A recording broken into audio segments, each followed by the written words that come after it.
1. Freedom. How God Redeems His People. Kevin DeYoung. Your mistakes will always be with you. That's what our world says. Supposedly, we live in a time of moral relativism, but if you spend any time on the internet, you'll know we don't really have very many moral relativists. It is merciless, a place of guilt, shame, and Twitter mobs. If you have said the wrong thing on social media, if you posted the wrong thing when you were 16 years old, it will be forever recorded in digital history. Some employer sometime is going to find it, or new acquaintances are going to look back through your profile and see it, and so you can never escape your past. Your mistakes will always be with you. There are no do-overs. And we all have a past, don't we? Social media just exaggerates the problem that has always been there. We've all made mistakes. We've all said or done the wrong thing at some point. We're all sinners.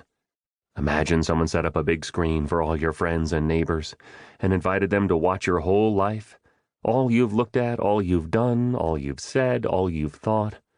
If you're anything like me, you'd be tearing it down. You do all you could to stop them watching.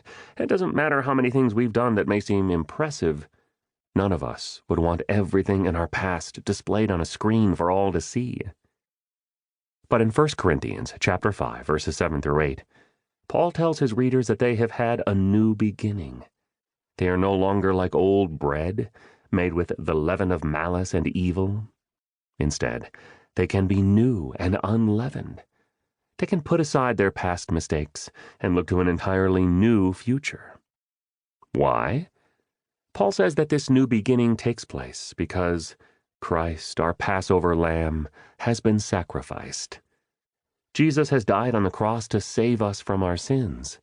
And so, as Christians, we understand what the world does not, that you can start over. We are the people of God set free from sin, and our past does not define us. To see the nature of this freedom, what we are set free from, what we are set free for, and how we are set free, we need to look more closely at Exodus chapter 12, where God gives instructions for the Passover sacrifice, that forerunner of the greater sacrifice thousands of years later.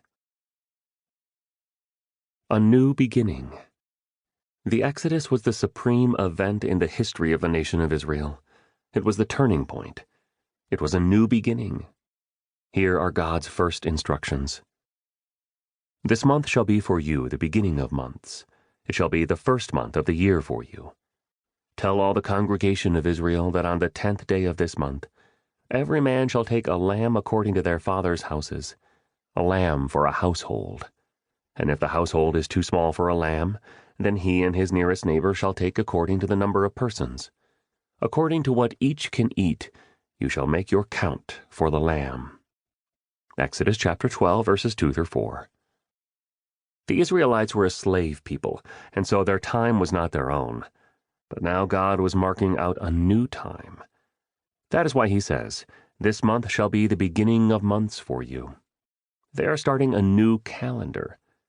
The Passover would mark the end of life as they knew it in Egypt, and a new beginning as the nation of Israel. This is the first time in Exodus that the word translated congregation is used. They have been called Hebrews, and they have been called sons of Israel, but now, uniquely, they are called a community, a congregation. No longer slaves, but a people, a nation. They can share lambs between households because there is a fundamental unity in this one body. They are starting out as a new nation, with a new identity, a new name, and a new beginning. They get to start over. They are free.